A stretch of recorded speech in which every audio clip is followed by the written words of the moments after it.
It's like we're doing a TikTok. No, I'm not doing a TikTok video. Okay. We are now on, well, technically we are now on week 8. Okay. So this lecture is already actually week 8. Because the reason why I labeled it week 7 is because I combined the lectures of week 7 and week 8. And the reason is I know that we will not be having a week 8 lecture because of the Thanksgiving holidays. And I do not want to extend your time for this quarter because I know like everybody's planning to go on a holiday trip after this quarter, right? It's Christmas. After Thanksgiving, it's Christmas. It's New Year's. So that means no week 8 lecture next week. This week will be our week 7 and week 8 lecture combined. Then week after next, there will be the week 9 lecture. And then 2 weeks from now, that will be your final exam. Okay? So far, your midterm exams are doing quite well. You're all doing quite well with your midterm exams. I haven't checked your activities yet, but everyone is doing really good with their midterms. Next, so all the lectures, I post them on the LMS. In case I forget to post them on the LMS, I gave you the link to my YouTube channel, and you can always watch them in the YouTube channel.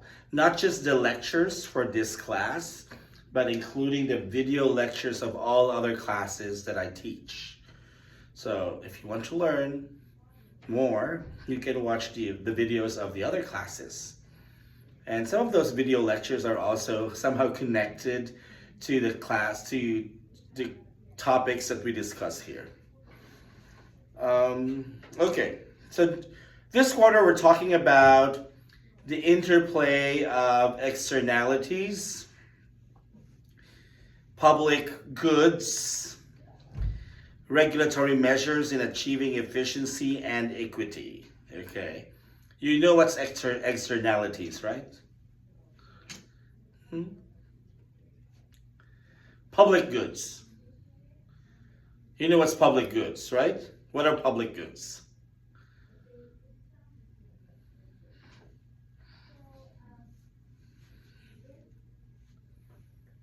Public goods, or public services, or public infrastructures, public buildings. Post office. Post office.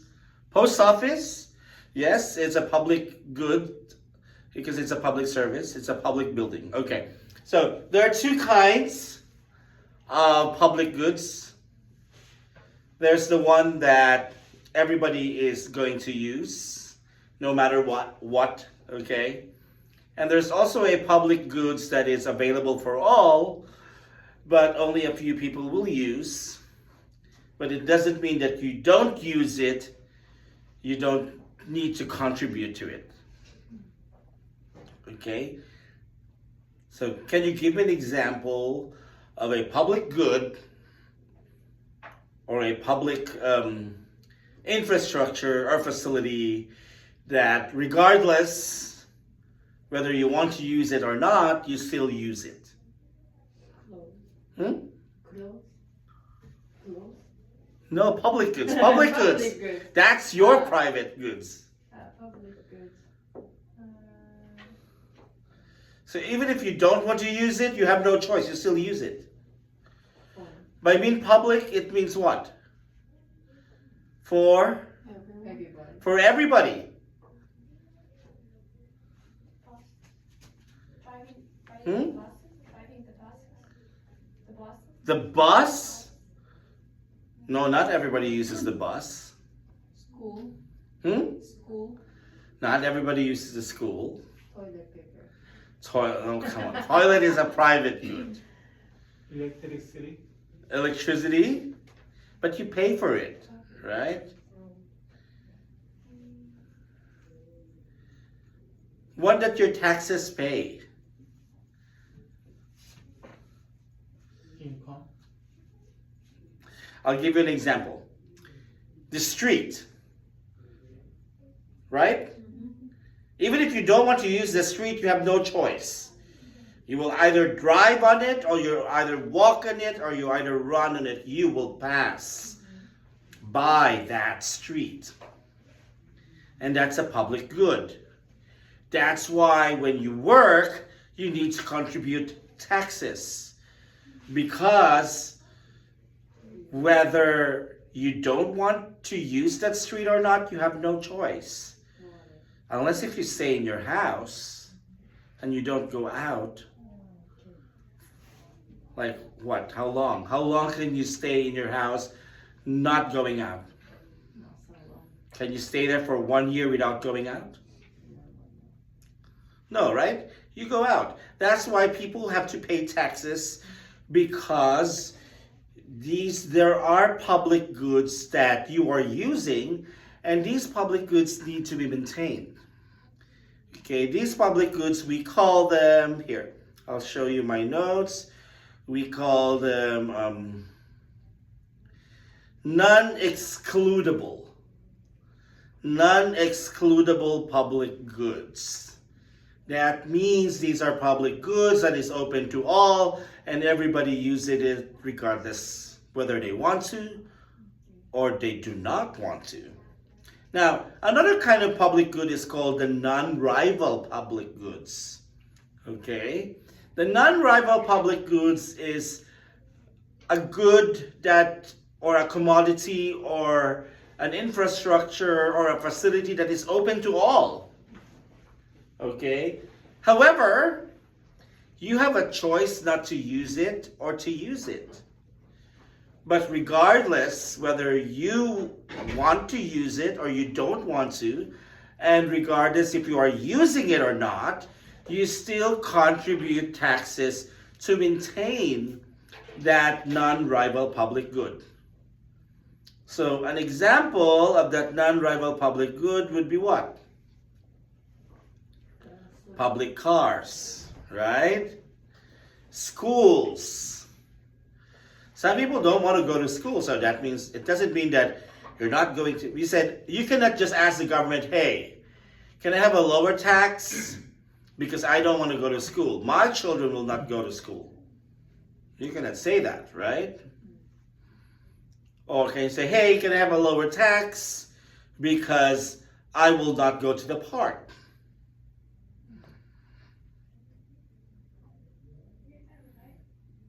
So these are what we call public goods. Now, the lesson also talks about externalities. What are externalities?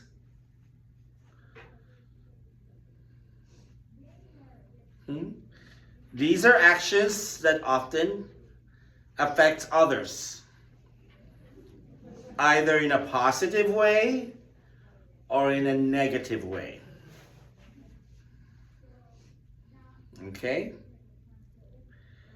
So that's what our topic is all about. We're going to talk about, where is it? Right here. We're going to talk about how they interplay with each other. And now you might be asking a question, Professor, how does that concern me? Or how does that affect me if I am running a business?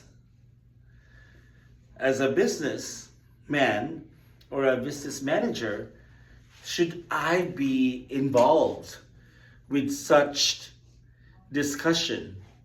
Should I be concerned about public goods? Should I be concerned about externalities? The answer is yes. Why? Okay, let's look at your PowerPoint slides.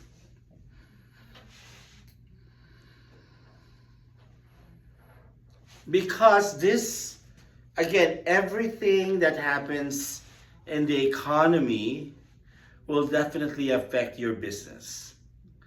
And also, it happens the other way around. Whatever you do with your business may have consequences or will result to issues that the government will handle. Okay?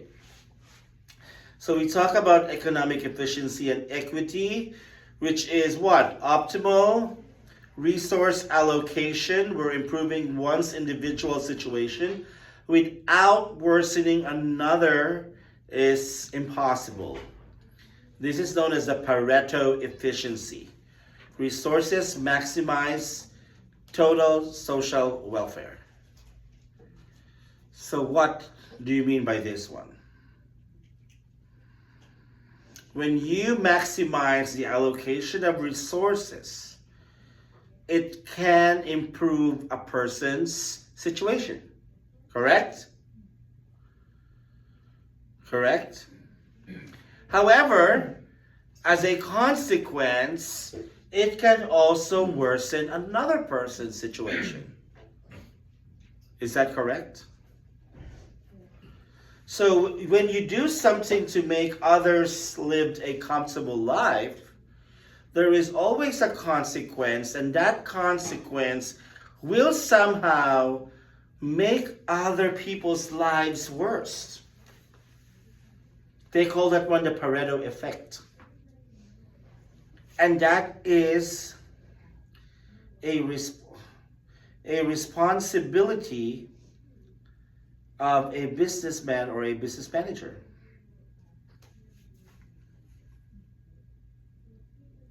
Are you picturing it out? Can you picture it out? No? Wherein you dwell in a business, I think you're asking now in your heads, like deep in your heads, you're asking, I am doing a business. I am giving jobs. I am making the economy run because I provide jobs to people. That means I am making their lives more comfortable because if they have jobs, they what? They have money. And if they have money, what can they do? They can buy anything. They can afford anything. Provide for their family. Feed their children. Provide a nice, cozy home. Safe for everyone. Buy nice blankets to keep them warm at night. They can afford electricity, to have a comfortable life during the dark times at night. So with my business, I am actually helping people, and at the same time, I'm also contributing to the growth or the circulation of the economy. But what are you saying, the Pareto effect? That my business, although it makes other people's comfortable, or it makes other people's lives better, I'm also impacting another people's lives and make it worse. What do you mean?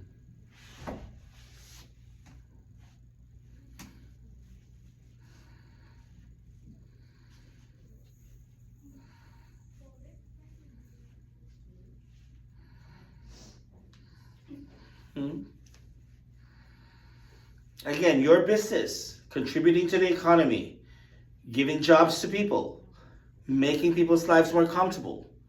But it also says that when your business is improving another person's situation, you are also affecting other people's situation and making them worse. How can this be? Is this true in all businesses? Could be true. That's the economic efficiency. That's the theory of economic efficiency. So is this true in all businesses?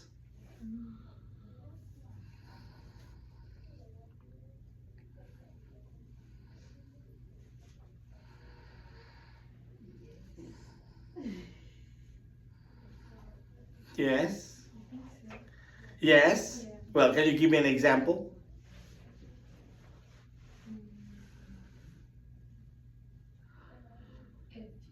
trying to make a product that you're trying to make a product fast, so it delivers to the person faster, but then that means that the working conditions of the person's not that good.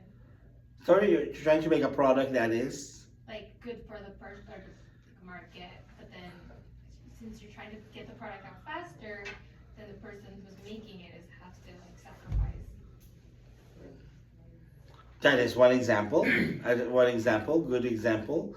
Okay, so if you are trying to make a product and that product sells a lot because it provides comfort and it improves people's situation, then it also affects the workers who are making it because they have to work overtime, they have to work in difficult conditions. Okay, that's possible. What else? Can you give me like a clear, like a easier to understand example?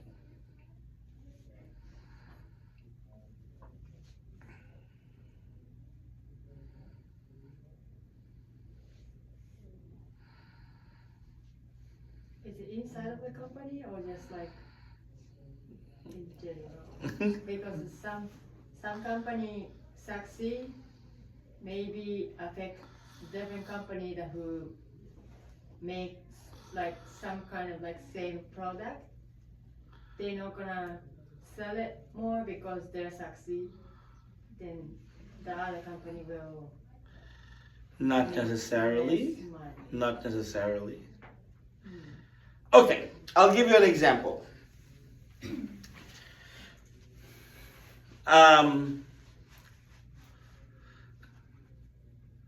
When Beverly Hills, okay, when people start making houses and continuous made developments on Beverly Hills, on the hills of Beverly Hills. Okay. So let's just say your business is real estate. You're selling the lands on Beverly Hills. Okay. Of course, for people to buy it, what is the selling point of Beverly Hills? Safe. Safer. No, I mean like from the very start that you put up Beverly Hills. What is the selling point of Beverly Hills? Now you say yes, it's safe. Now it has good school ratings. It has beautiful walkable areas. But what was the first selling point of Beverly Hills? Price. Price. Price? Really? If I sell you a 3 million land on that mountain, will you buy it straight away? No, right? But why would you buy a 3 million land on top of a hill? So what was the first selling point of Beverly Hills? If I'm a real estate businessman. Landscape. How would I sell that piece of land on top of the hill?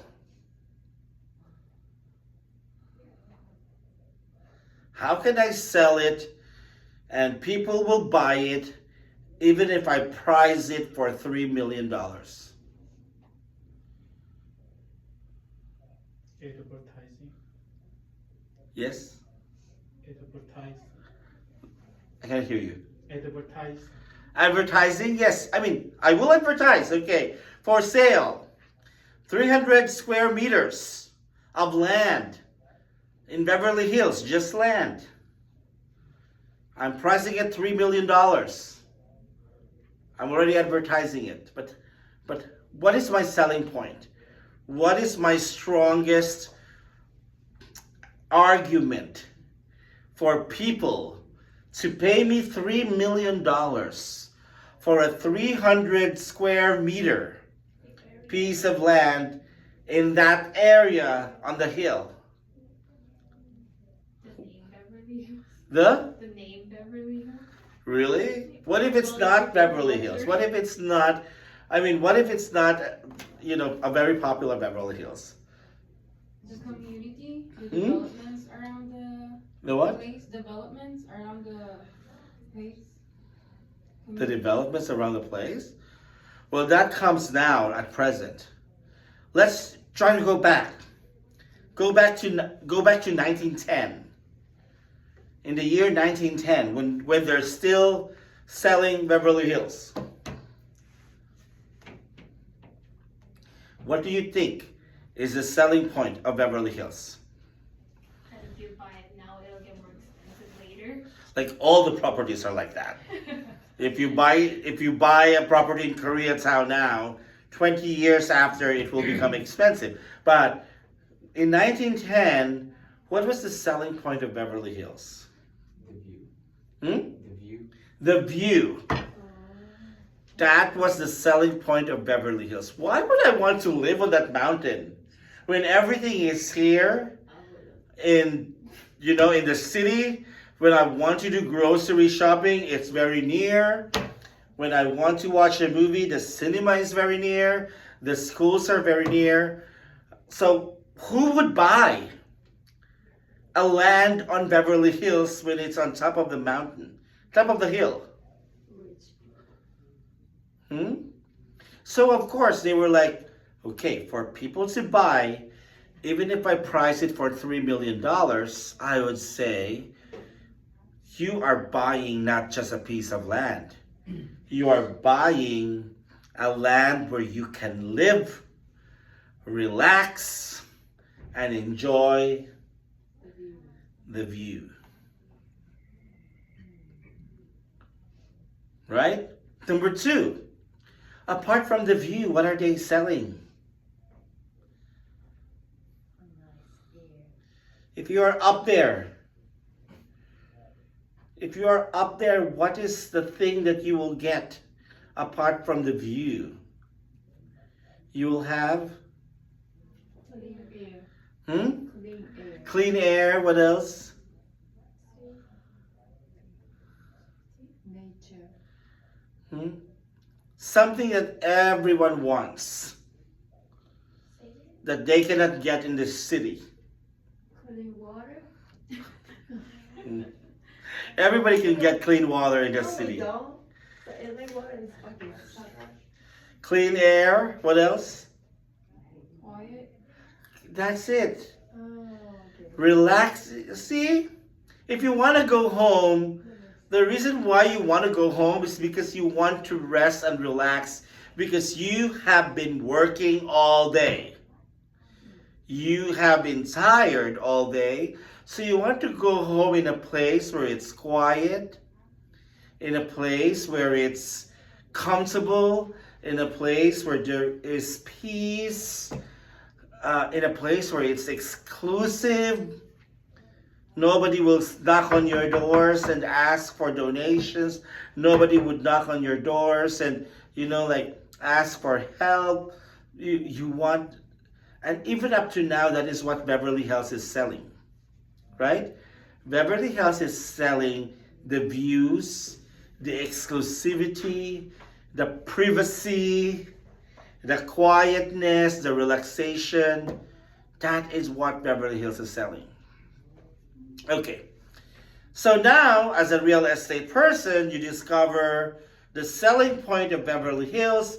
What did you do to sell Beverly Hills better?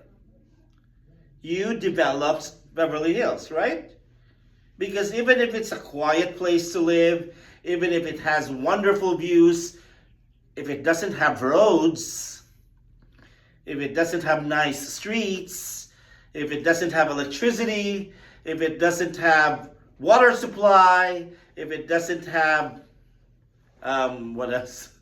Accessibility, then nobody will buy it, right? So you developed roads. You develop roads, you put up electricity. Now, when you develop roads and put up electricity, what did you do to the mountain?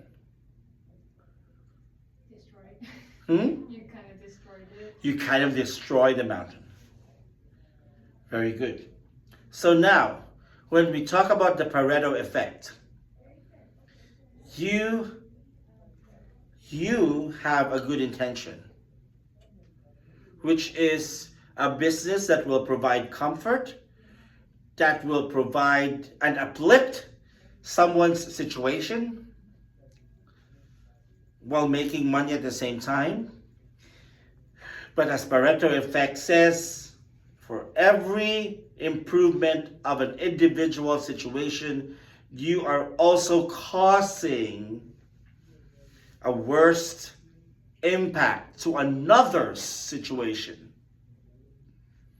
Now, who are impacted in this worst situation? We're talking about 1910s.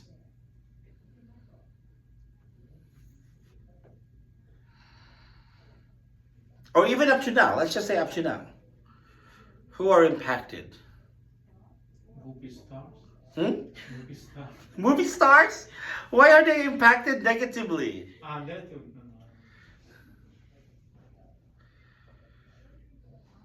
How are they impacted negatively? Who are impacted negatively? You already said you destroyed the mountain because you have to build roads, you have to build canals, you have to build like a sewage system for the garbage and the dirty water of the people living on the mountains. So there should be a sewage system that brings all the dirty water down.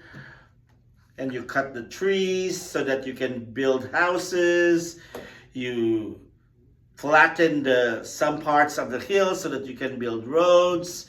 You damaged the mountain so that you can create nice, accessible roads so that people will buy houses and lands on Beverly Hills. Now, what is your Pareto effect? The animals. Hmm? The animals. And The animals. The animals, what else? In general, what is affected? Nature. Nature, very good. Now, if nature is affected, who are also affected?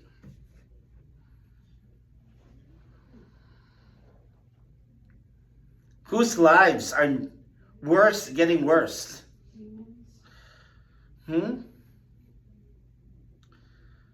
Whose lives are getting worse? If nature is affected. homeless people. The Homeless people. honest people? No, homeless. The homeless people? Technically, yes. Yeah. Homeless, not just the homeless people. The people on the lower level, right? Imagine, they are living up there.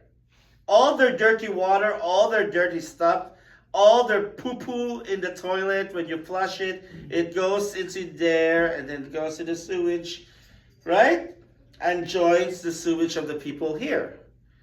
Next, because the nature is already damaged, the nature is already destroyed, when there is a storm like what happened last weekend, 3 days or 4 days of non-stop raining, what happened to the people in the lower level? All the dirt goes. There's what?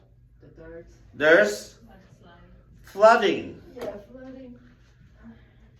Because there's not enough trees that can withhold the water. Because the trees were cut down. The trees were chopped because they want to build houses. So there's flooding. So the people in the lower level are impacted. And that's what we call externalities. Your business, whether you like it or not, the business that you set up or the business that you manage will have externalities.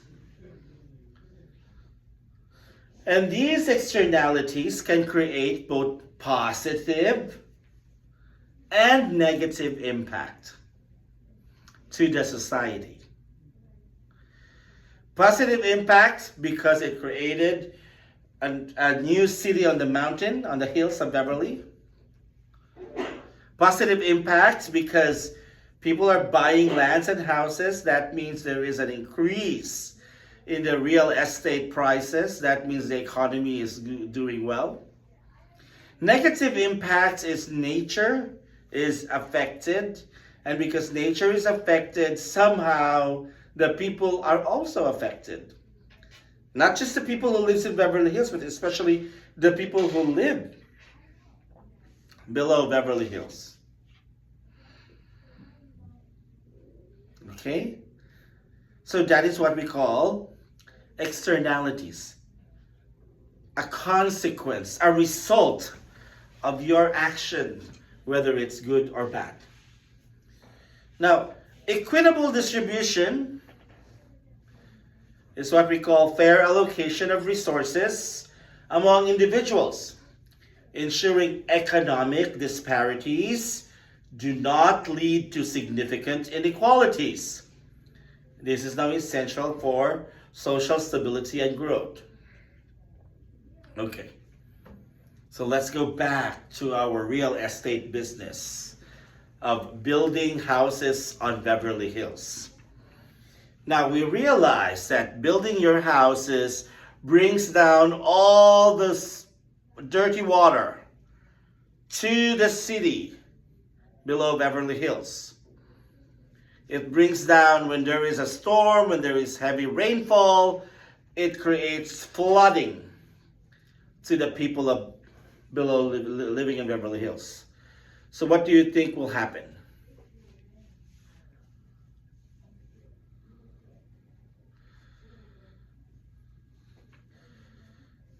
What do you think will happen? If you are living below Beverly Hills and you are getting flooded all the time because the people keep on building houses on the mountain, what will you do? Will you go and knock to every house in Beverly Hills to say, hey, you built your house here, I'm the one who got flooded. You go to the next house, hey, you built your house here, I'm the one who got flooded. Will you do that? No. So what happens? What will you do? The government. You will complain to the government, Yeah. right? So therefore, what will the government do?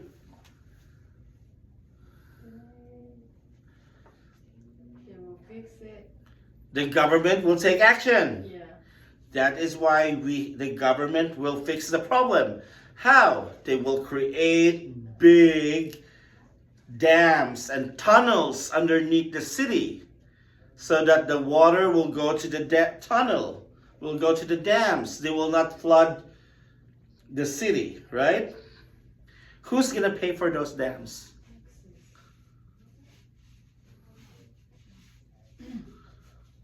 Will the people of Beverly Hills say, oh no, we don't need those dams. We don't use them. When it rains, we are not flooded. Hakane, she lives down there. When it rains, her house gets flooded. Let her pay for that dam. Okay or no?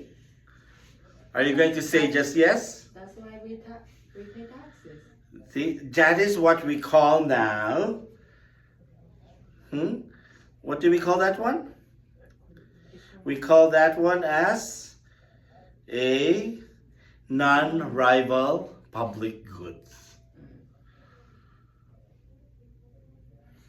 The government creates a facility, the government spends money, and everyone has to pay for it, whether you use it or not. Because it's for everybody. And these are because the government takes actions from the externalities of many businesses. Let's go back to this one. See? That's why when we talk about the economics of public goods, externalities, and how they interplay with each other, we don't only talk about externalities and public goods. We talk about these four main topics: externalities, public goods, taxation, and subsidies.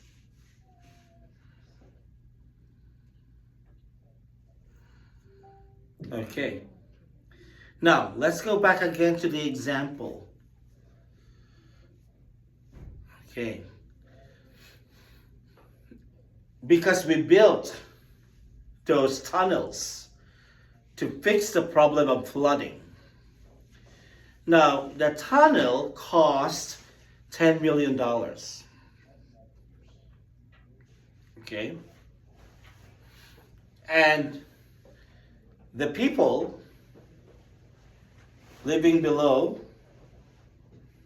let's just say 3 million. The people on Beverly Hills, the people living below, there's 7 million of them.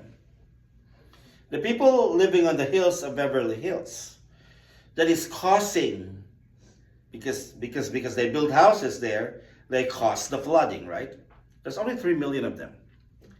Now, is it fair for the government to say, okay, because there are 7 million of you down here, and you 7 million, you complain about the flooding, and there's 3 million of you up there, and you 3 million, you cause the flooding.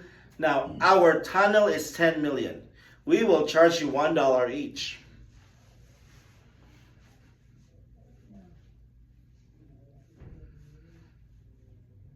Is that fair? No? Why? There's a reason. They're the one who caused it? Yes. They're the one, okay, because they're the one who caused it?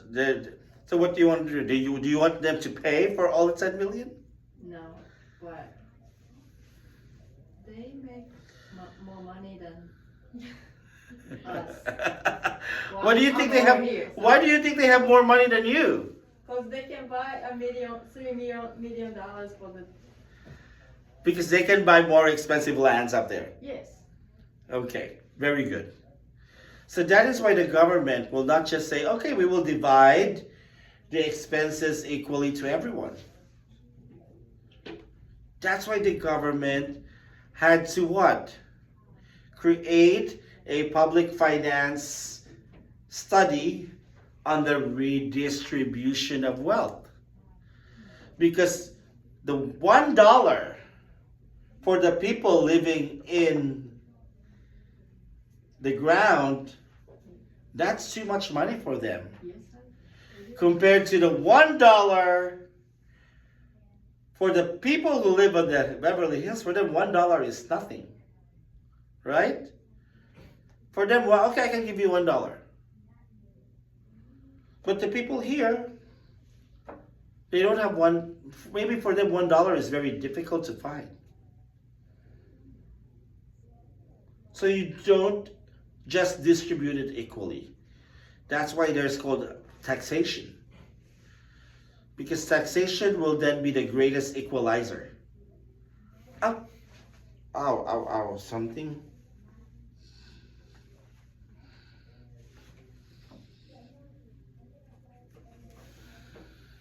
Something sharp. That's why you wear shoes. Hmm? That's why you wearing shoes. Okay. No, I'm wearing my slippers, but Yeah, you gotta wear shoes. They don't clean. so now again, the externalities, these are the side effects, either good or bad. Public goods, these are the results created to address the side effects. Taxation is how we pay for the solution to the side effects. And subsidies, these are now financial assistance to promote people or to promote businesses to create good externalities, positive externalities. That is why you have in your BABA class a course called what is that course in BABA? Wherein your company have to do something good?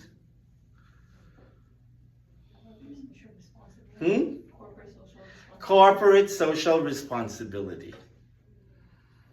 Because with corporate social responsibility, you are actually looking at the externalities of your company's products, of your company's actions, of your company's operations, and how can you help the government solve this issue since your company is causing it, right? And sometimes the government will have subsidies to what? To entice companies to do something good. To make companies to do something good. For example, I will give you a good example. When Tesla first came with an electric car, how many people bought Tesla? Not so much. Maybe little. Hmm?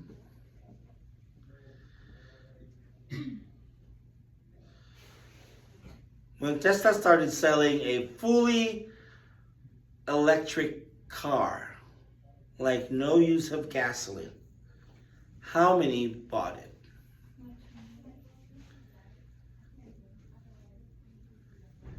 Less than 8% of the driving market. Why? Because it is so expensive.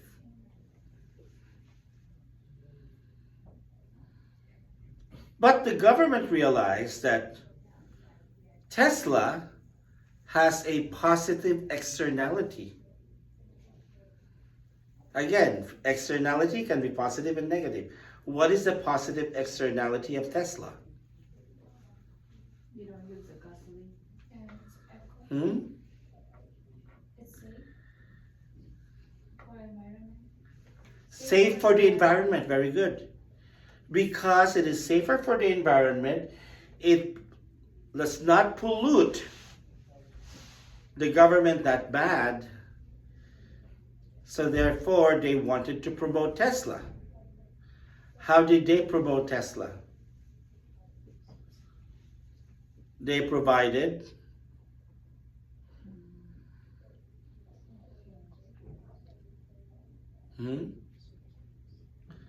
subsidies. Because not everyone can afford Tesla. Tesla is very expensive. So only the rich people can afford Tesla. The question is, how many are rich people that are rich enough to buy a Tesla?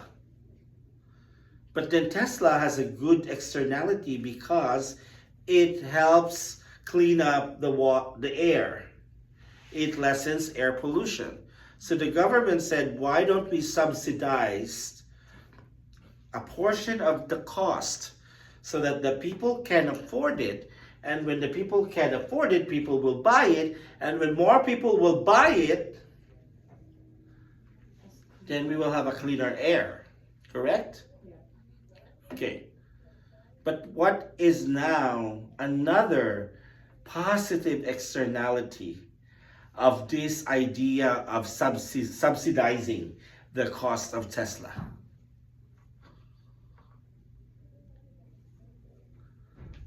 What is another good side effect?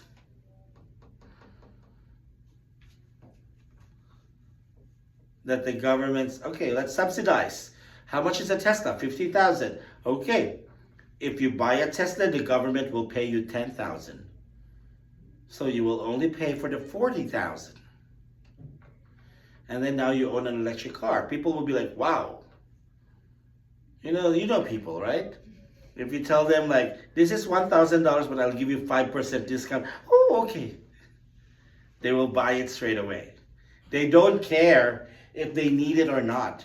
What they care is that they get savings from the discount. So when the government says we will pay 10,000, people wanted to buy Tesla because they're getting a $10,000 discount, correct? At the same time, the Tesla company is happy because the government is paying 10,000, the customers are paying 40,000, and their sales increased. Correct? Now, if a government pays me 10,000 and you buy the car for 40,000, let's just say after 1 year you cannot pay the car anymore, what will happen? We will get the car back. But we already have a guaranteed 10,000 from the government. Correct? But again, what is another positive externality that resulted into this? Another positive externality that resulted into the government subsidizing the cost of the electric car. More companies started making electric Hmm? cars. More companies started making electric cars. More companies are making electric cars. Because if I am Toyota, if I am Hyundai, if I am Nissan, I would be like, hang on, the government is giving them $10,000 for every electric car they sell. That's not fair. The government should give us $10,000 too. And the government said, okay, we will give you $10,000 for every electric car you sell. And Toyota said, we don't have an electric car. And the government said, that's not our problem. So Toyota started making their electric cars because the government subsidizes. And now look at the impact. The impact is a much cleaner air. So that's what we call positive externality. But there are also negative externalities. Okay, for example, factories. Do you know where do the waste of factories go? Hmm? Who has driven up from here to San Francisco passing I-5? Going to North Cal. You pass by I-5. You know Interstate 5? Okay, you always fly? You've been there? Yeah. Okay. Have you tried passing by Coalinga? Yeah. The city of Coalinga? Mm-hmm. If you pass by the city of Coalinga, you will shout Cowabunga. Do you know why you will shout Cowabunga? It smells. Hmm? It smells. It smells very, very bad. As in very, very bad. Do you know why that city smells very, very bad? Hmm? Especially during when it's raining. Hmm? You don't know? Because one of the biggest production of natural fertilizers is in Coalinga. The factory of natural fertilizer, no preservatives, no additives, no chemicals, just natural fertilizers. That means natural poo from the cow or natural poo from the horses. They're all gathered there, put in the Coalinga factory. The factory wraps them, put them in plastics or in sacks, and sells them to the different farms around America. I mean, there is a positive externality, right? What's the positive externality? What's the positive externality of that one? The clean air. Huh? Wait, what's that? Clean air? What's the positive externality of the natural fertilizer, the poop fertilizer? Huh? That it's natural. Yes, you have healthier and organic produce. Right? If these are the fertilizers that the farmers will use all over America, the apples, the grapes, the tomatoes, all these produce that you get from the farms are natural fertilizers. That means they don't have carcinogens because there are no chemical substances that are involved. They are organic. You have healthier root crops. You have healthier agricultural products. But what is the negative externality of this factory of natural fertilizer. That's the air pollution in Kawalinga area. That's why in Kawalinga there are no towns. So what did the government do? What did the government do? The government had to create an action. And what's the action? Making that area in Kawalinga uninhabitable. That means that area is only for the factory. No one is allowed to build houses in there. No one is allowed to buy houses in there. No one is allowed to buy lands in there. They have to create a law because of the externality of air pollution. But again, there's a good externality, which is creating healthier, more organic, no carcinogen vegetables and fruits. So this is what you will understand, that this is why, and this is how economics kind of work in a business. Your business will have a good externality, it will have a bad externality. No problem with the good externalities, but if there's a bad externality, the government will be forced to act on it. And if the government will be forced to act on it, that will create what? Not a problem only for you as the business owner, but it will also create a problem for many people. Because again, every action that the government does, every solution that the government makes to address that negative externality of your business, it will cost money. And if it costs money, where does the government get the money from? From the taxes. The government will not tax you alone. The government will not say, okay, since your company caused this negative externality, your company will pay for the solution of this problem. No, the government will not say that. But the government will give you a higher tax because you are the one causing it for business. That means you're making more money than the people who are affected. But regardless, the people are still affected. So that's how externalities, taxation, and government policies are intertwined with your business decisions. So look at that. That factory, they decided to open in Kawalinga. What was the side effect of their business decision? The entire Kawalinga area is uninhabitable. So if I own a land in Kawalinga, what will happen to my land? I cannot sell it anymore. Nobody will buy it. Because there is a law that no one can build houses in there.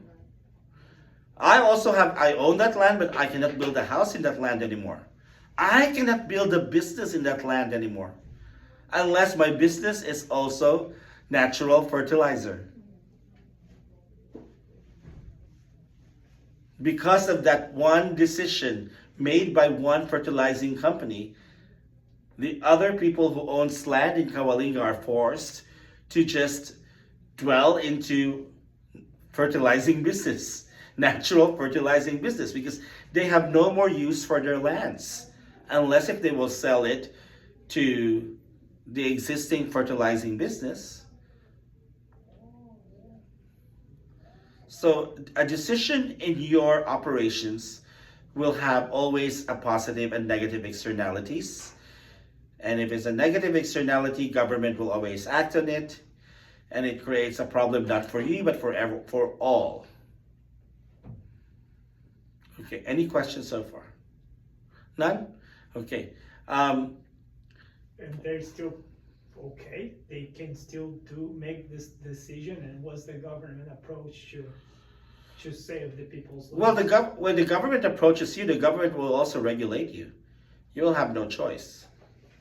but that's an effect of your decision making. That's why, as managers, when you make a decision, you will have to look at the positive and negative externalities of your decision. Do you have, oh no, I don't have it. Can you get a paper, or maybe we can get your paper? Yes, thank you. So please sign in your name for attendance. No class next week. Okay, do not come next week. If you come here, the building is closed. Okay, I mean only for Wednesday. Monday and Tuesday there will be classes. Because of Thanksgiving? Yes. So anyone who has Monday and Tuesday classes, please do come. If you have a class on Wednesday, then there's no class next week. Sign the attendance, and that's it for tonight. Okay, good night. What about the next week? Next week, the week after next, there is a class. That will be our week 9 lecture. Yes. And that will be our last lecture. So you should show up.